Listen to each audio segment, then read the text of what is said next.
Let's get started.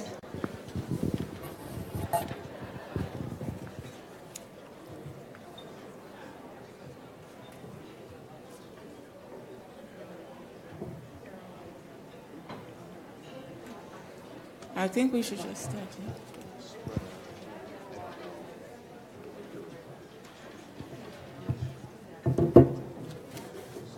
Okay, we're going to go ahead. My name is Dr. Frances Ilozo. I'm here in Buffalo. I have a private family practice, solo practice for 10 years now in the city of Buffalo. So this next topic that we're talking about kind of hits close to heart, because when you're serving 90% patient panel of Medicaid, it gets really hard, but it looks like there's some hope here. So we're going to figure it out with the help of our panel. And our panel discussion will be based on value-based payment, value-based payment system, the transition. What do we need to do? What do we need to put in place? And to help us make some sense out of it, it's not a new concept, but for some reason it has been eluding us here in the United States. We've been doing the other type, which is we go for volume. Now we need to add value to it. So it's not new. However, we need to learn a lot about it. Other countries are doing it. Other systems are already doing it. So I think we can do it. So let's talk, let's discuss, and go from there. To facilitate our panel today, we have Anne Monroe. Anne will be helping us to facilitate the panel and walk us through it. Anne is a member of the Governor Cuomo's Medicaid redesign team. They kind of work together with the governor to come up with the district program, which is why we have Millennium, which is one of the reasons we're here today.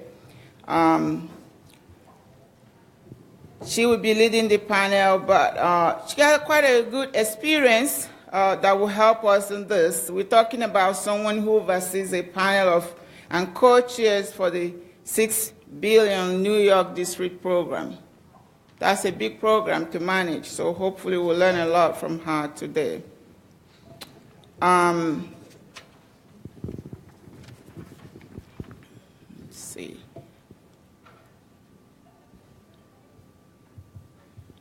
Okay.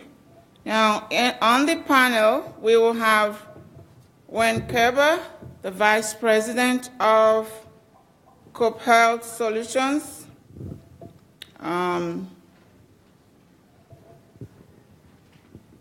His work usually focuses on Medicaid and uninsured population, and he has extensive experience with the district program in California, Texas, and New York.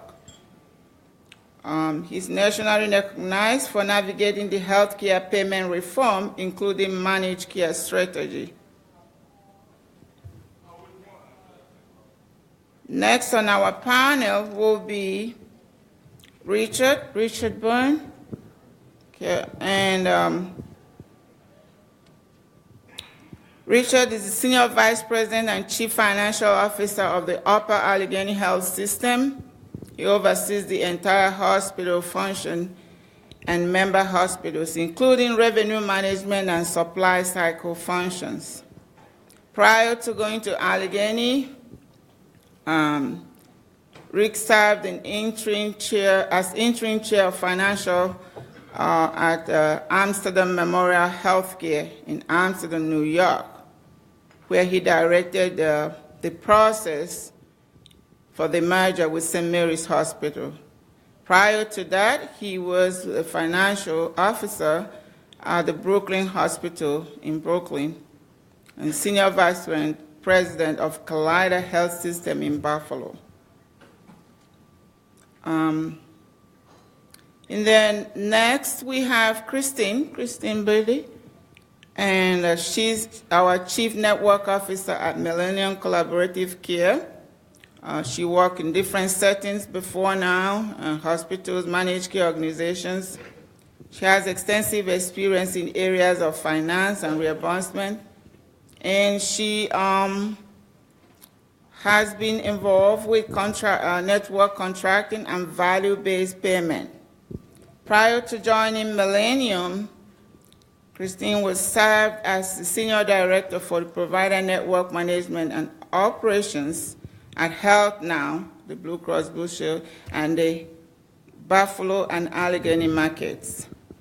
So they will be helping us today to discuss this topic of value-based payment, and hopefully we will interact and learn more before we leave here.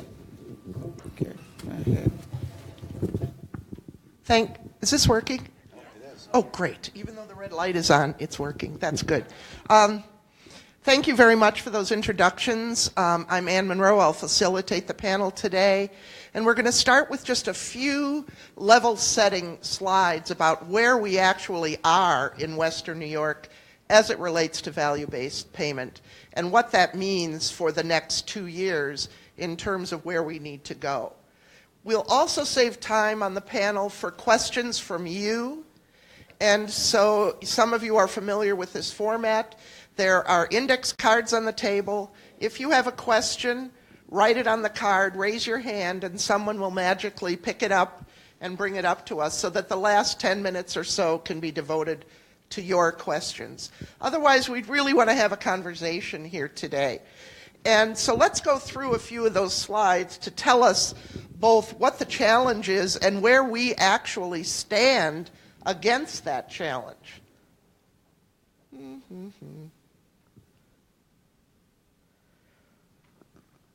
Well, that's the wrong way. Well, let me tell you a story.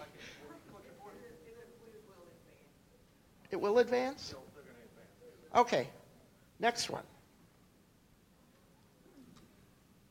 Okay. The goal for value-based purchasing that's on the horizon is 2020.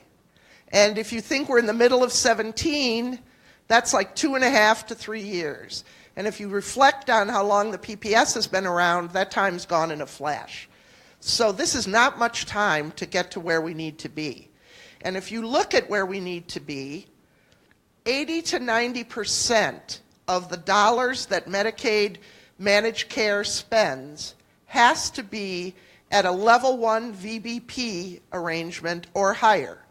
And 35% of that has to be at level 2. And we'll go into those definitions in a minute.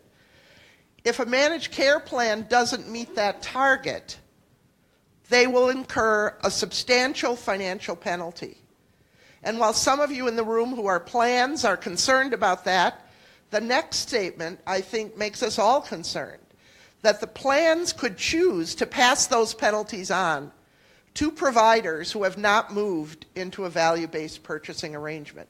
So that kind of makes it all of our business. Next. So as you see where we are versus where we're going, we have a significant move. Can you go to the next slide? So level 1 is fee-for-service, which most of us are familiar with. And it's reevaluated at the end, retrospective reconciliation. And there's an upside only. So for the provider, you can only earn more. If you didn't hit your numbers, there's no penalty in level 1. In level 2, they add the downside. So it's similar, and if you hit your numbers, you get a bonus or an extra payment or a cookie. And if you don't meet them, they can, the downside can reduce the payments that you get. And then when we get into level 3, it's much more sophisticated. Bundled payments,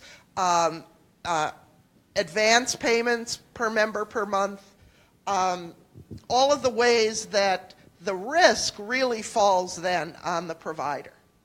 So you kind of see these levels as graduated sharing of risk, from the health plan to a shared with the provider to provider full risk. Next. And I don't know if you can see this, but let me just say that there is a lot of work to do statewide. You can see here where statewide, we're still at 63% straight fee-for-service, no value-based payment at all.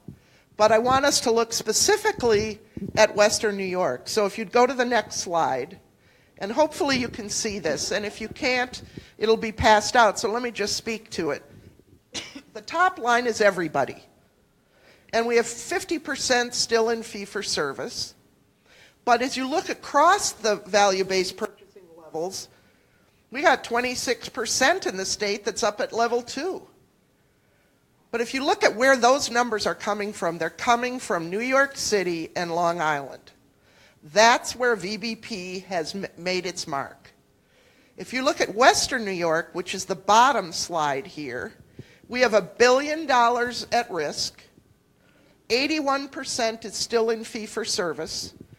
We have 17% in VBP level 0, which I had to look up because I couldn't quite understand what level 0 means, but it means you have some reward for quality, HEDIS measures, things like that, but nothing really substantial. And we have 0.6 in the upcoming levels of VBP. Now, we've got 2.5 years to move across this chart into value-based payment. That's a lot of work. And what our panel's going to talk about today are their perspectives on who needs to be involved and what we really need to do in Western New York, which is a market of much smaller practices than you have in the city, for example, where you have much larger IPAs, and they're in a much better position to negotiate for value-based purchasing. So what are we going to do here in Western New York? What I'd like you to do is remind you that you can ask your questions on the cards. And as I look at it, we have more than a 3-legged stool here in Western New York. We have a 4-legged table that needs to be set and polished, and we need to eat a wonderful meal on top of that. And that's plans, or payers, whatever you want to call them, providers, the PPS, and people. And all 4 of those things, the legs on that table, need to be all equally even, or we're going to have a very unstable environment in which we're all going to be working. So, was that an amen out there? I thought I heard that. But let me start with Ren to talk about his experience on the plan side of what plans can do, not to just wait for providers to get their act together, but what they can do to initiate, stimulate, what is their accountability in this VBP process. Ren? Sure. Thank you, Ann. So as I think about the managed Medicaid plans, there's a couple things that come to mind that would be reasonable responsibilities for them to look at as it relates to value-based payment. And the first is to have an open door policy for discussions and education with providers. As we hear about VBP on the national stage here in New York, it means different things to different people. And in fact, you just described the 3 different levels that have different characteristics of payment reform. And the plans can help providers at all levels of maturity with that education. It's something that should be done hand in hand with the PPSs across the state. There are a lot of emerging networks out there. We've heard a lot about providers coming together to organize themselves in a way that they can engage with a plan, only to be not welcomed by the plan to enter into some discussions about what that might look like. So in effect, they're building something in a vacuum and unsure if that's going to have any value for themselves as providers, for partners like CBOs that they're working with to pull into their network, and for their patients, their members.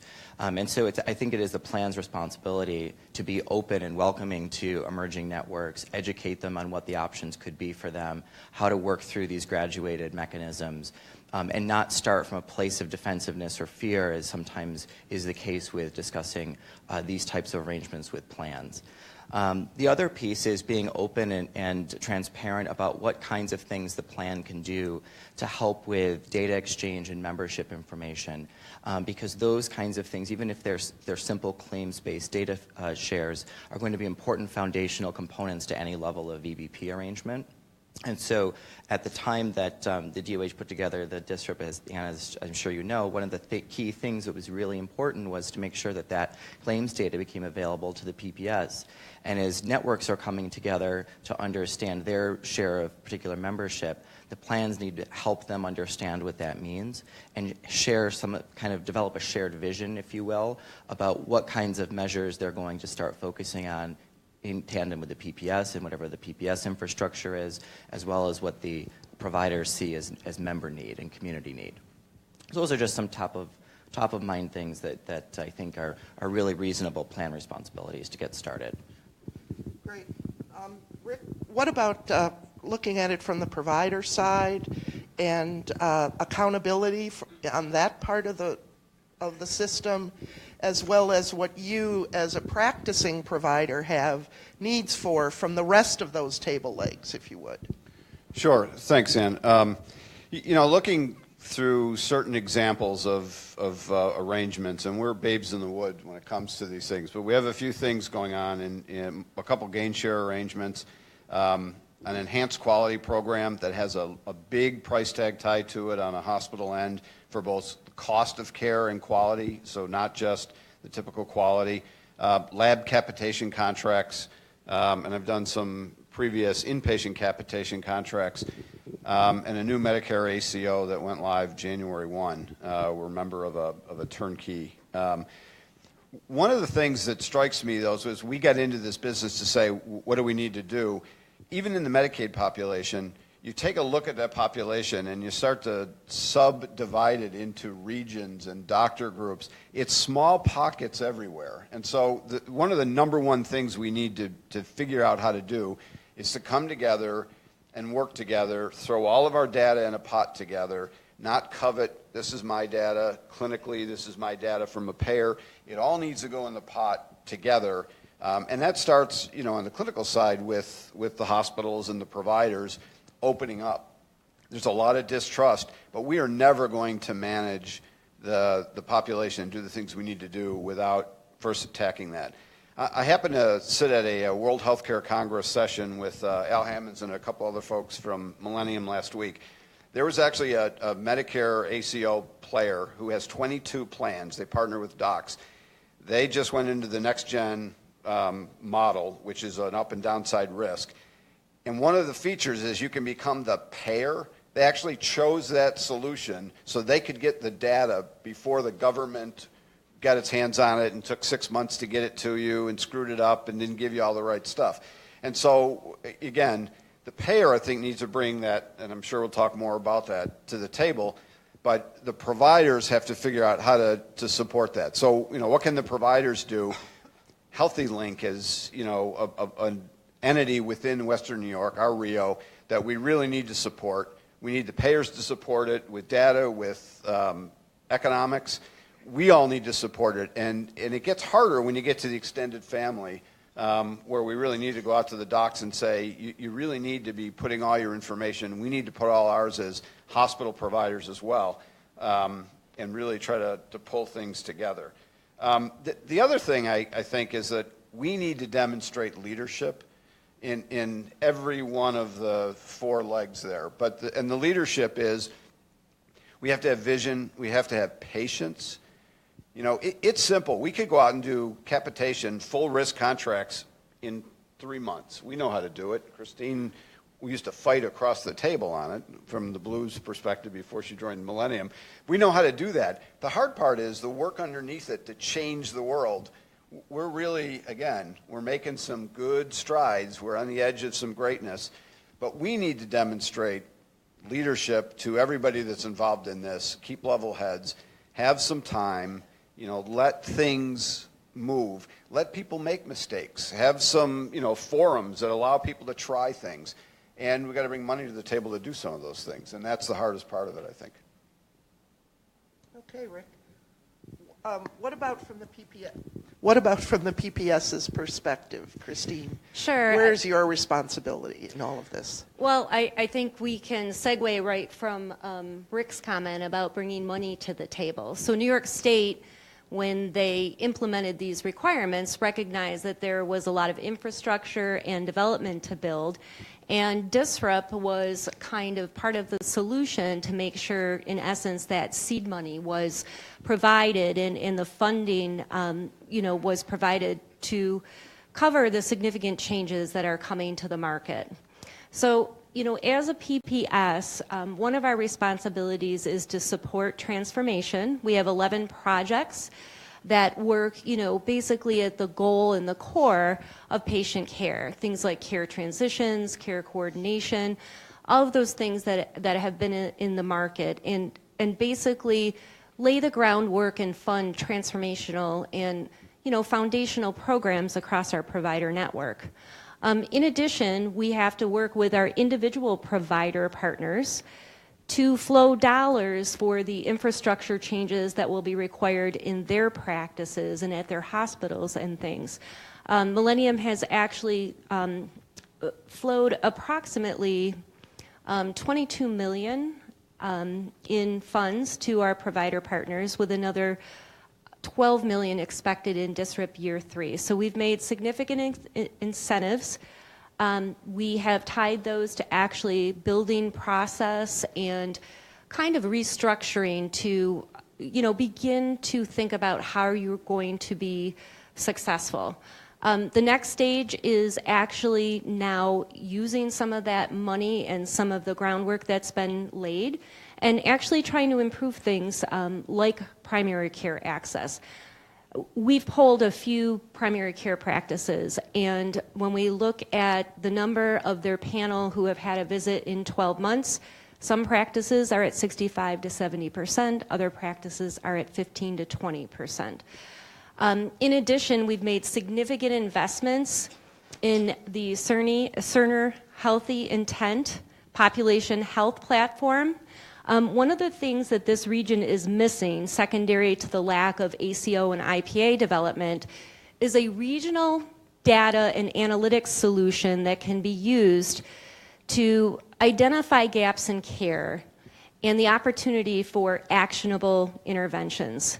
I think that's one of the biggest challenges of the managed care organizations, and frankly, I think the managed care organizations, with all the data they have, could have done a better job in providing that information in a more structured and standard manner to many of the providers to lay the groundwork. What our solution will bring is that 360 view that's absolutely critical to manage population health. Another element is supporting community-based organizations and trying to bring providers that have been on the outskirts with the MCOs because they either can't bill or they don't have a lot of revenue. Those would be, our behavioral health organizations. Those would be the organizations that have community health workers, the ones that have been formally grant funded, but are really important when you're talking about population health management. So Millennium is here to support, facilitate, incent, and provide funds to move us down the road for value-based payment, both on a managed care side and a provider side. Thanks, Christine. When you hear people talking about VBP, the first thing that I hear is that, well, we have to all join in together in one big group or 3 big groups, or we're never going to have any leverage. Ren, in markets similar to this, where there are a lot of small practices that probably are never going to become one, what's the philosophy then about VBP? How do you get and as you said, Rick, you've got small volumes in those practices. The physician who introduced us talked about her practice, a single practice, with 98% or something Medicaid. How have other states, or what other ideas are there to bring people to the table that doesn't require them to go through what can be a very lengthy consolidation or merger process that nobody really wants to do anyway? Sure. I mean, in this environment, those that haven't consolidated have not done so for very good reasons. You know, their board values independence. They don't have a viable partner, right? So for any number of reasons, provider organizations, hospital systems, we're kind of at maybe the tail end of that massive consolidation we saw as a result of the ACA passage. And those organizations that want to be independent have to work together in some kind of alternate network arrangement. I think it's unlikely to see small practices entering into risk-bearing arrangements with plans on their own. Directly by themselves. We've seen that fail in other markets. We've seen small IPAs even in California that throughout the 90s and early 2000s were starting to fail because they wouldn't partner with larger networks. But that doesn't mean consolidation. That doesn't mean a financial transaction between these entities. What it does mean is coming together in a way that there are shared values and goals related to quality and finance and patient experience, the quintessential triple aim, and coming together with that shared vision to whether it's an IPA or an ACO, clinically integrated network. I mean, the different structures have different connotations in licensure and so forth, but some kind of networked arrangement where they can tap into infrastructure and education that organizations like the PPS or they themselves could bring to the table, and then partner with plans in order to evaluate what that's going to be. And that doesn't, again, require any financial transaction to have occurred. Some of these IPAs can be very lean organizations, especially if you're in the level 1, level 2 arrangements. You don't have to have a lot of risk-based capital to get started. You can start with simple disease management programs that align with PPS goals, for example. And in those types of arrangements, you don't even have to change necessarily your billing, right? So you can keep billing fee for service in a level 1 or level 2. You don't have to restructure how you manage cost yet, and you can focus on quality improvement and outcomes in collaboration with those plan partners. So there are ways to do it, and everyone says that you have to have dense populations in order to be successful in VBP. And I built a clinically integrated network in North Dakota, and there was 700,000 people in the whole state for that, and it was a Medicare ACO, so it can be done. They've generated savings, so it is something that you can do without having to do that true consolidation. Give up your identity as an individual healthcare provider in the process. So hopefully that's helpful in that. Do you see any of that, Rick, going on in our region where there's encouragement of kind of quasi, almost virtual networks as opposed to large consolidation? What's the pressure? Yeah, I would say that finance is always the pressure, number one. I will say that on the hospital end, there's a huge movement with the Southern Tier, for instance. We're all trying to partner, get on the same IT platform, et cetera. We're not merging, becoming one entity. The hospitals. The hospital side. Now, we are all, in that particular case, affiliating with Kaleida Health, again, which is, through Great Lakes, has the affiliation with ECMC, to get to some of the girth and size and investments. We can't make these kinds of IT investments in that on our own, and we recognize all of that. So those are not, mergers or consolidations exactly, but they're virtual again. You see that. On the physician side, it's small, but we created in the Southern Tier, for instance, around Olean and Bradford, a clinical integration organization. And so it's fledgling, but it has, a couple contracts, the Medicare ACO and gain share contracts with Blues and Highmark, which is the Blues in Pennsylvania. And the intent around it is it's got a board of 16 people, 12 doctors and 4 administrator types. The hospital systems set it up, but it's run by the docs. They run the quality committees. They run the finance committees. And it's how do we jointly, it's not a contracting entity, but how do we get our act together to clinically provide the best care we can with care paths, community care paths, not hospital-based care paths. And we're not the experts, but we're trying to facilitate that kind of stuff. And, it's early, but we have great participation. And what we're hoping is that we can take that and actually use it as a model certainly in the rural areas. I don't know if it'll, there's other things in the more urban areas that are already organized, but in rural Western New York, it's much tougher, I think. So are the plans and the PPS involved in helping to make that work? Yeah, it's a great question. Tale of two plans. One plan, to be nameless, we went to, and they are extremely flexible, creative, working with us. In fact, through $300,000 of quality money into pot to incent docs to join this really gain share arrangement that we hope to turn into an up and downside risk. Another payer said, if you want to go full risk, we'll sign a contract, otherwise don't bother us. And these are both in Western New York. So we got a long way to go, and it's not a payer bashing, it's just where they are. They just have zero interest in developing, and they have their model. You use it or you move on. I don't think that's going to work, particularly in the Medicaid population. So if we're going to be successful at this, I think we're going to need a lot of flexibility. Those levels of VBP, we're going to have players in all of those levels. And then when you get to the community-based organizations, they don't fit in those categories because they don't, as Christine said, they don't receive reimbursement. So I think what we need to try to do, much like Millennium is doing today through contracts, is to continue to engage the CBOs who are going to be critical to changing how we practice and how we take care of people, whether it's social determinants and finding housing. All kinds of innovative things are being done around the country, food banks and connecting people. I think we really, really want to figure out how to continue to engage with the CBOs and incent them to continue to do great work, just like we want to incent doctors and hospitals and everybody else. Some people are concerned that community-based organizations will be expected to enter into their own VBP arrangements with plans directly, and they're quite concerned because they have even less risk capital than the provider side, the physician side. Christine, could you clarify that? Certainly.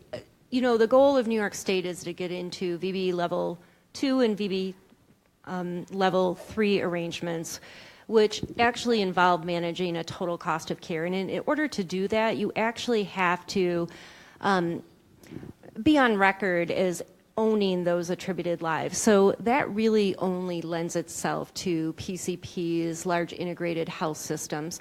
So I think there's a recognition across the board that CBOs are not going to be entering into complex VBP arrangements directly with payers. Now that said, they do have a critical role to play. The good news is New York State has recognized that, and actually in their VBP roadmap for level 2 and level 3 arrangements, there must be at least one social determinant kind of initiative within that arrangement. That is to be co-funded by the provider group, the contracting entity, and the MCO. And it's also required to have at least one CBO, a Tier 1, which are the CBOs that can't bill Medicaid for services, to be part of these arrangements. So there is significant encouragement in that. Additionally, the Millennium has really invested and put a very big focus on the importance of community-based organizations. And in fact, we're hoping that our experience and the outcomes will actually prove the value proposition, which is one of the most important things that CBOs need to do when they're looking to join an ACO, an IPA, or a virtual clinically integrated network. For instance, we have community health workers that we are funding working in the maternal child health program. They have reached out and worked with over 650 mothers. And, in less than a year, there's been significant improvement in quality indicators such as timeliness of prenatal care, frequency of visits, even reductions in low birth weight babies. So it's those types of pilots and programs, and particularly value propositions, that the CBOs need to be thinking about going forward as they contemplate where their place will be in VBP. Right. Anyone else want to add? Ren, anything on that? Sure. I'd be happy to. I think that one of the things that's going to be the challenge is how to integrate those CBOs either with an existing or modified revenue model into the Medicaid dollar. So as those dollars shift toward value-based arrangements, it's important for the CBOs to understand from their perspective, what they would need in order to manage their quality, because they'll be asked to manage quality just like a clinical provider would, and what kinds of things they can start to track that actually prove that value proposition. So using the CHW example with maternal and child health programs, who are those mothers that are being navigated by the CHWs? What data points are being collected at either the OB offices or the pediatrician offices post-delivery? How do we link that activity of navigation to the outcome of a normal birth weight delivery?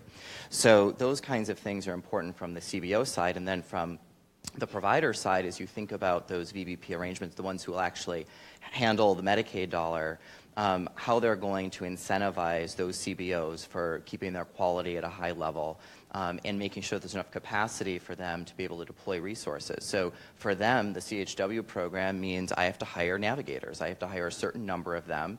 They're a caseload of 25, and I need these many people to be navigated, and I'm working with my clinical providers to understand who the at-risk mothers are. So there's that math to be done.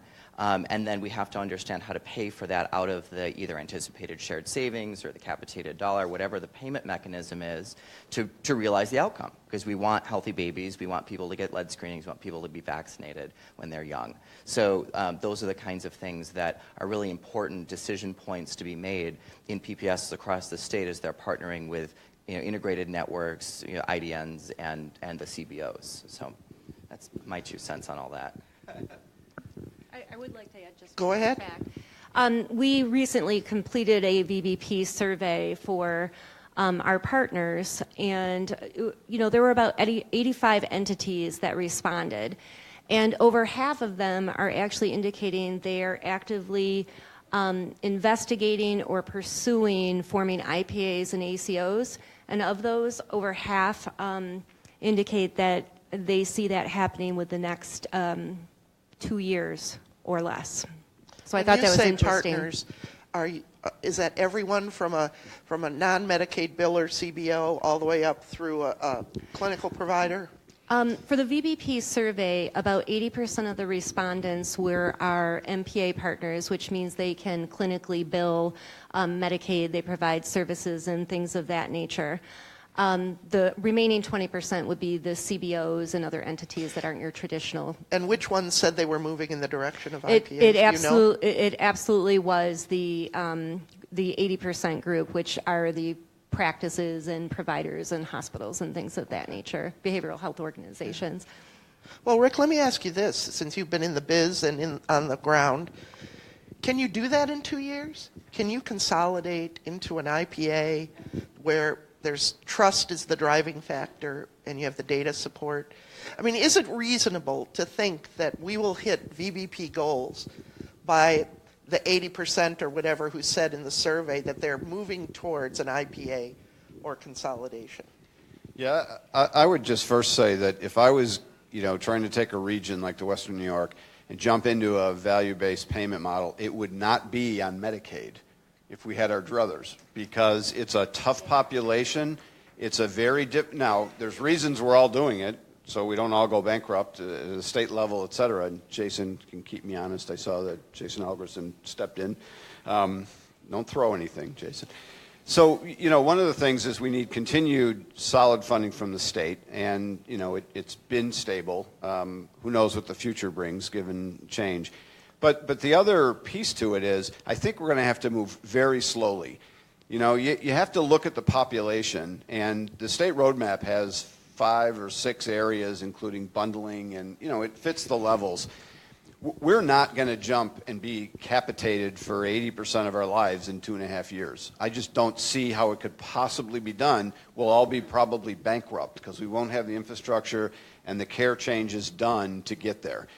So the good news is the state roadmap doesn't say you have to be all at capitation. It sounds glamorous. As a finance guy, I've always said I want control of the insurance dollar.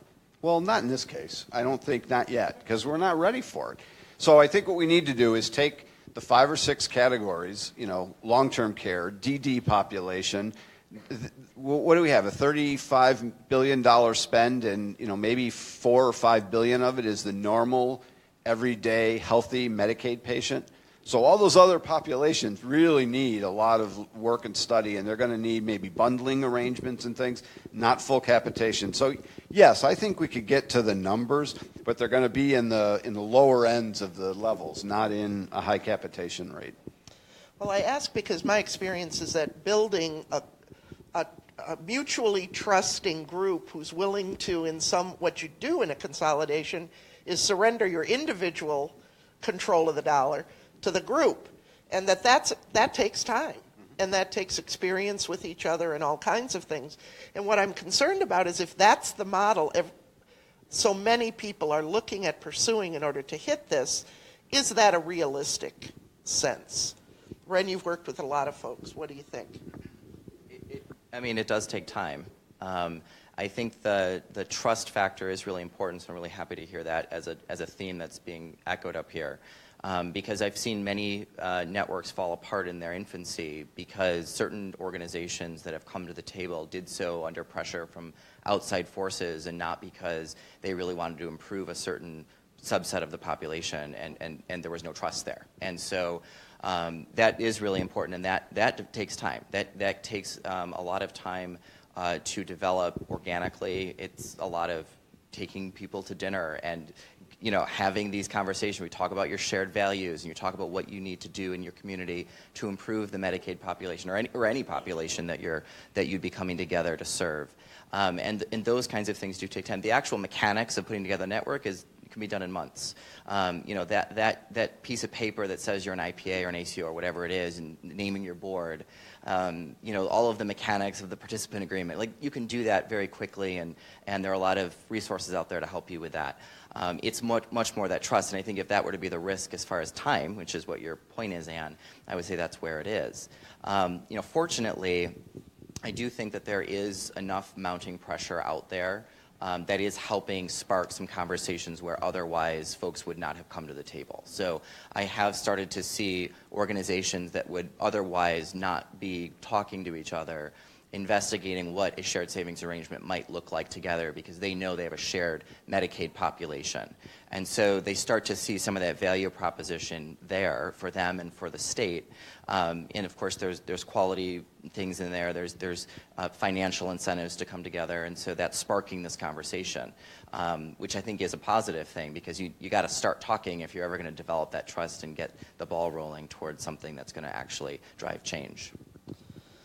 The party we haven't talked about. Oh, Christine, did you want to add anything to that? No. I think I'm just the keeper of the microphone. No. You bring great value to the table. That leg that represents you can't be too short. The group that we haven't addressed is the Department of Health. What do you need from them? And I would have asked this whether Jason was in the room or not. What do you need from them to accomplish your VBP goals for Western New York over the next year or two? What will help that? So Jason may not remember this, but 2.5 or 3 years ago, I had a 15-minute conversation at a Haney's meeting out at the Sagamore. And here was my concern expressed then, and it's getting to be real now, and that is, let's say we're spending $300 per member per month to take care of Medicaid patients, and we are successful in all the things we're doing, and it drops to $250. If the pressure is to grab that $50 and put it into the state kitty, which I get that pressure, but if that's the goal, we won't be able to do this because whether it's DSRIP, $6 billion transition money, something still has to fund the things we do.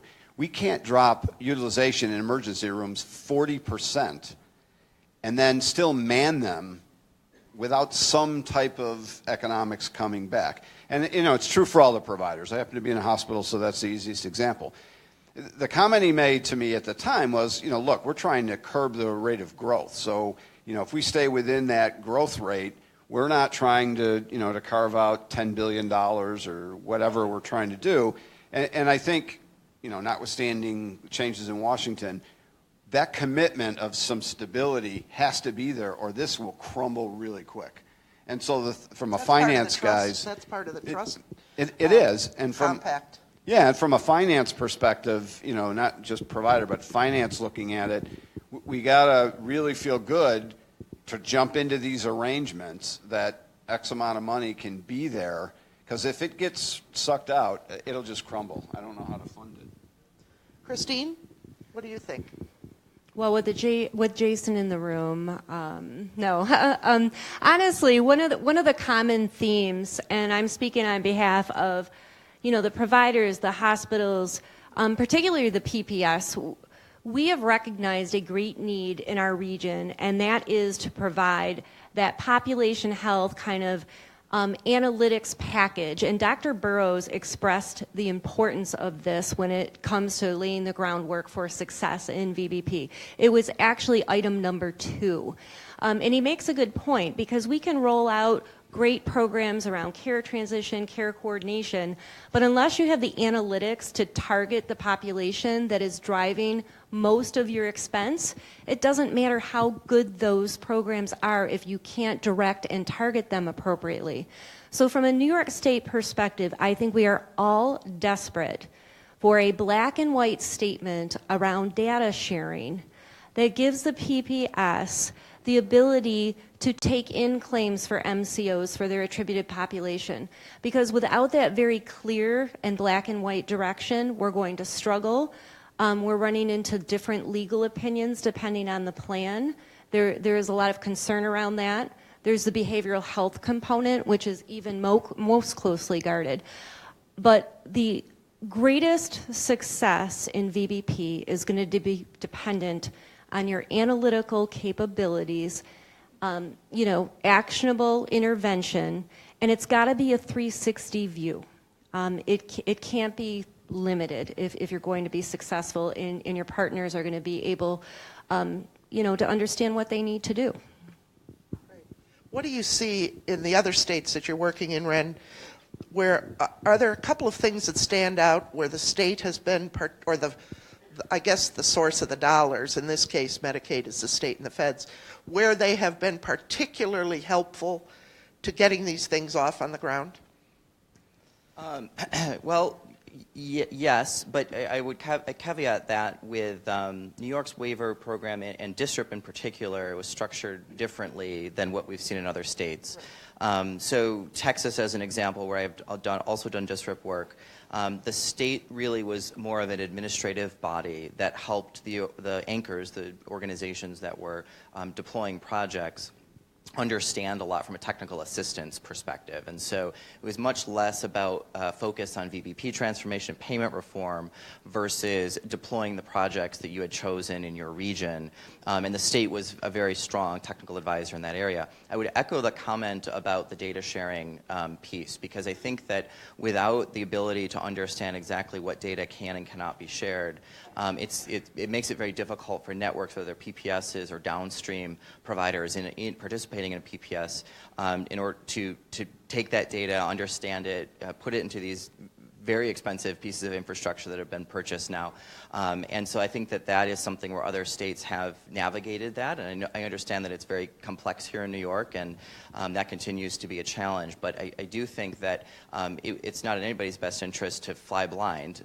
So you need data, no matter what industry you're working with. If you're trying to manage costs, you need to understand how much something's costing you. And so I've seen organizations now are just saying, well, we're just going to have to wait until the state issues that black and white statement, and in the interim, we're just going to go have to get billing data, I guess, or buy something from the plans, or we got to do something. And so that would be something I would echo. Christine's comments about the data sharing and where other states have been able to figure that out. Of course, they had years of, they're what, Texas in year 6 now, year 7. So, time helps those things become clear. Great. Anyone else on that? Okay, we have about 10 to 15 minutes left, and I just want to remind you, we want to address your questions in addition to our discussion. If you have a question, write it down, raise your hand, and otherwise we'll just keep talking. Hopefully there's some people picking them up. Yep, yeah. Okay. One of the big elephants in the room is what's happening at the federal level and what that might do to all of this. How do you see that? we don't know what it's going to be, right? So it's just kind of looming out there, not sure. How do you keep these projects and these efforts going with such uncertainty on the horizon? I guess I'll try first. First of all, I think we are all comfortable that the district funding through the end of the program is stable. I think it's really more a matter of what's beyond that. And, at least Upper Allegheny's philosophy has always been, we'll trudge along, and when there's a bump in the road, we'll deal with it. Now, this may be more than a bump. It might be a big bump. But, let's say there was, a move to block grant and limitations on the amount of money that flows, and we take a, multi-billion-dollar state hit. There's going to be an impact to that. And I think what we're going to have to do is all sit down and talk about what it means with the state, not overreact, not throw programs out. I think we have to, keep moving the way we're moving, and we'll just manage through it. Because the fact of the matter is, this is still a problem, even if you had $5 billion less to work with. It's still a problem. It's not going to go away because the Fed changed the payment mechanism or cut it. I would echo that. Regardless of what this looks like going forward, this is broken. We've reached a point where you can't go back. Something has to change.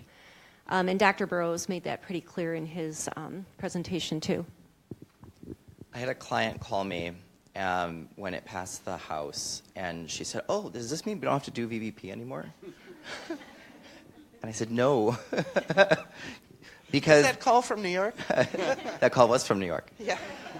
And I said, one thing is absolutely certain, to your point, that there will not be more money flowing into the system, no matter what this looks like on the other end. And so that really does mean that the focus on cost, it needs to be brought into sharp focus.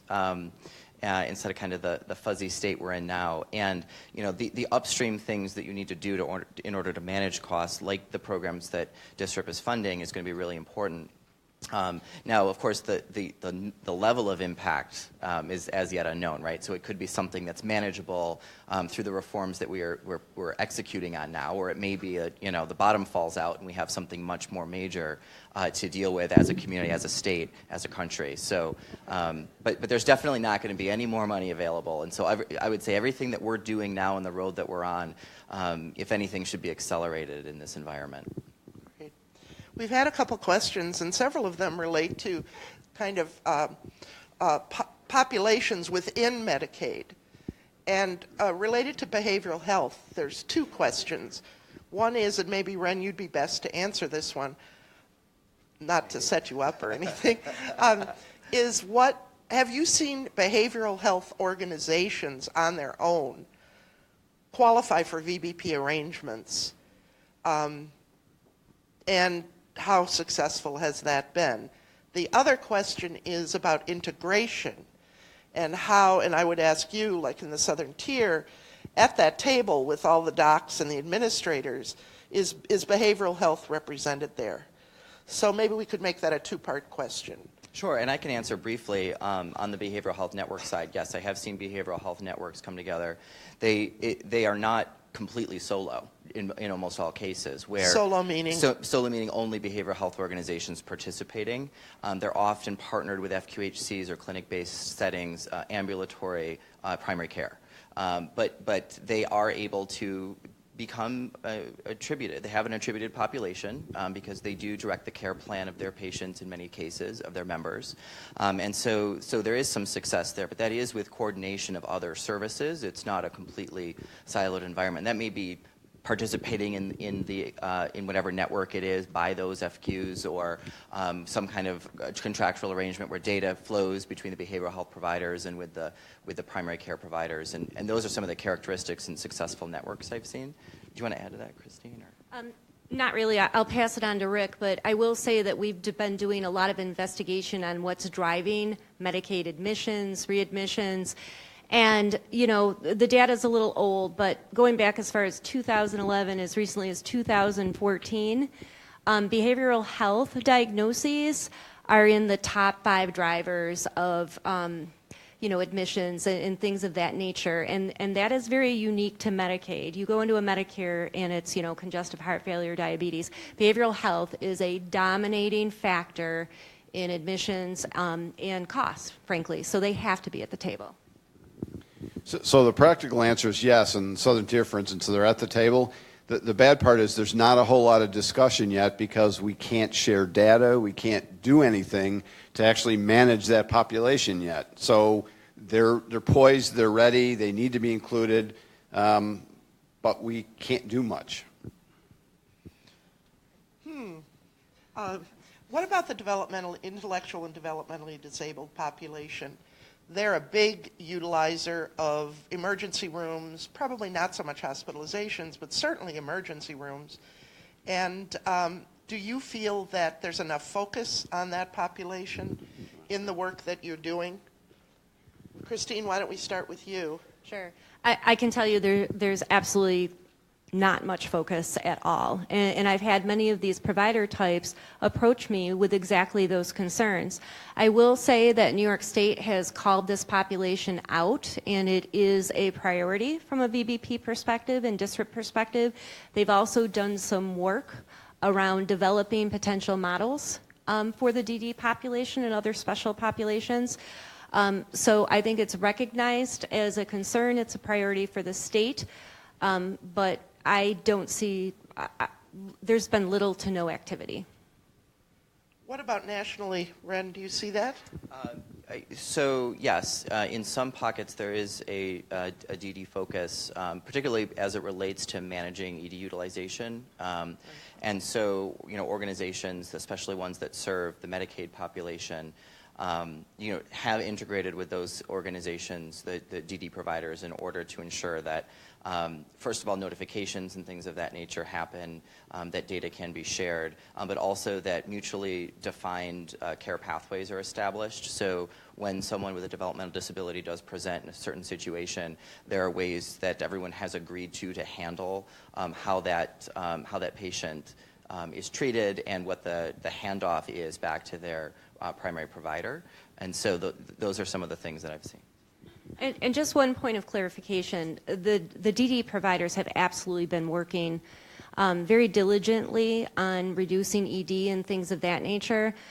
What they don't have, and I think this is kind of a good takeaway for every provider type, is because of the lack of VBP and shared savings arrangements in this region, there has been a tremendous amount of investment and work at every single provider level that has positively impacted and decreased costs in utilization.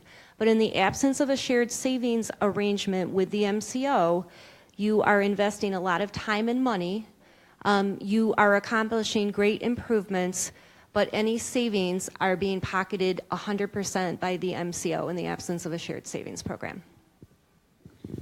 So I probably will butcher this description, but one of the things in the DD population that I've been made aware of is that we want to streamline how someone is treated, yet the licensing agencies for the folks that are dealing with the DD is not consistent with that. So we could build a care path that said, here's a straight way to handle somebody to keep them out of the ED. The providers are not allowed to do it, and a bunch of people are shaking their heads. They could describe it better than I can, but those are some of the things that on the DD population we have to figure out and get the regulators on the same page on it, because we can't move. There are simple things these guys could do practically to keep the person, they could get a phone call and intervene and not have them go to the ED. But instead, if they don't take them to the ED, they get dinged on their reviews and negligence, et cetera, right? And it's kind of crazy, but we have to figure that out. Well, we need a few DMZs, demilitarized zones, deregulated zones, right? DRZs, where we can try all that stuff. Yeah. We have time just for a couple. There's, and I'm going to read this one just because I think I can read the writing, which is good. Pay for performance requires initial capital investment to build the support system necessary to deliver the care that provides good value. We would all agree to that, right? But and here I'm not sure what the writer is saying, but VBP was sold to PCPs as pay for reporting. And so the money in year 1 and 2 was looked at as payment for reporting, not as a stimulus to prepare for pay for performance. What now? Where is this going? Where is that money going to come from for investiture? So let me just take a crack, since you weren't here in DY1, at least at the start of this. Through the master participation agreements, what Millennium is really trying to do is to get money back into caregivers, providers, CBOs' hands, because they're doing the work to do all these things. And in the first year or so, we really were, just like the state funding flows out of district, we were really reporting related, right? Come to the table, come to meetings, start to think about these things, participate, give your views, help develop care paths. No performance at all. And unfortunately, if you remember, 80% of the money flows in years for reporting and less than 20% at the end in the DY5. And so what we're doing now is we're trying to convert, the money is still being set aside in the budget process for Millennium, but it's trying to be earmarked for performance. And it's not pure performance. It's not 100% of the money is going to be related to, did we move the needle on X?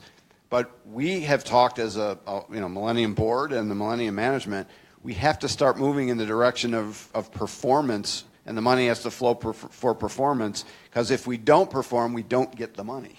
So it's kind of, one hand washes the other. So are you saying that that providers who got money for pay for reporting could or should have used some of that money to invest in the infrastructure they're going to need for pay for reporting?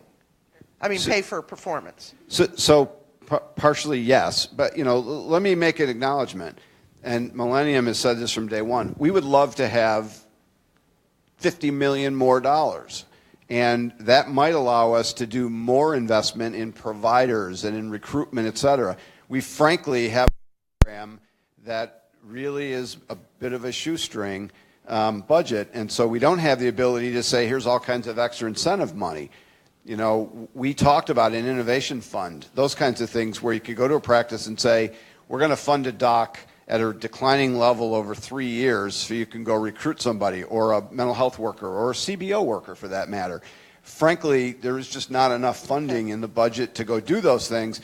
So the money we are giving out, I think, is, we're trying to make as much of it in that pot as we can. If there's incentive money in that flows out of it, the intent is to put those into investments, but again, reward folks that are performing. The dilemma we acknowledge is that, how do you gear up to perform before you make the money? You're accounted to perform. Yeah. We don't have the answer. We get it. Any other comment on that? We'll move to the last question. Very quickly, I think there is some positive. I certainly understand your concerns. What you asked us to do took extra time, and what you paid us kind of, covered that extra time. The good news is we will be funding the MPA next year actually above what we flowed to providers last year. And in addition to that, there will be opportunities for additional incentives that are purely performance-based. They'll be based on Millennium's targets, not individual provider targets. But that is going to be a new but potentially substantial opportunity for some providers to earn above and beyond what's been flowing through the MPAs. There's one quick question and then the final one. I got 3 minutes. Can healthy intent be made to work community-wide, perhaps in coordination with community partners' Crimson system, to make a community HIE? Now, I have to confess I don't understand a word of this, so I hope that you do. So I can comment and say absolutely our end game is to have a community solution. I cannot answer the Crimson question. Okay. More work to be done on Crimson. What do you know about Crimson? Nothing other than I think the issue there is the parties have to get together and agree to share data, which is coveted as proprietary at this point. And without lifting that mechanically, I'm sure you can do it. Where there's a will, there's a way on the data. It's whether the parties will agree to do it. And they haven't thus far, because we tried to do it in the early development of DSRIP to have one PPS and one database, and it did not happen. Okay. Do you know where it's happening anywhere, where PPSs are sharing data? Yeah, between each other.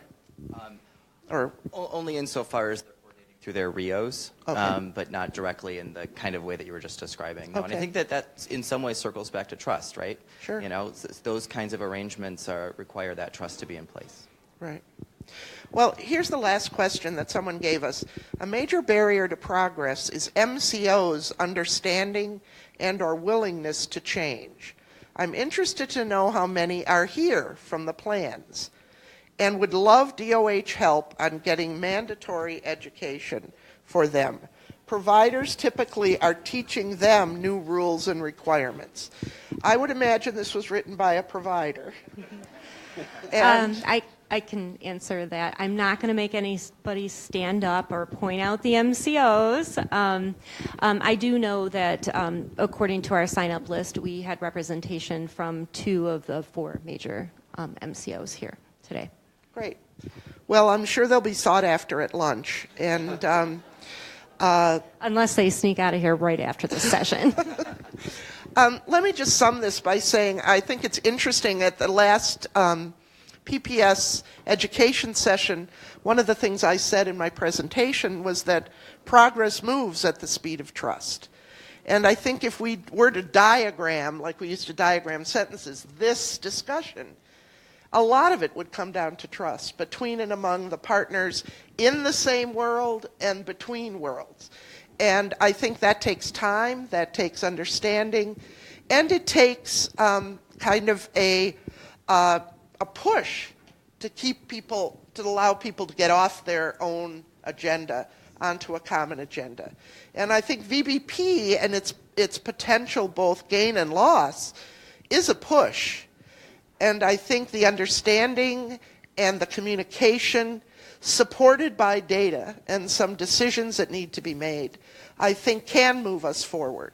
I appreciated the discussion of kind of sequential steps as opposed to big leaps, because those can fracture very easily. And I think that the 3 of you, at least for me, helped me better understand where we are and where we could be on pay for performance and value-based payment and all of the things that move us from volume to value, which we're all looking for, I believe. All of the legs of the table are looking for that. So join me, please, in thanking the panel for their conversation and input. Yeah. And I believe we're in between you and lunch, right? I'd just like to take a moment, too, to thank Ann Monroe for facilitating this discussion.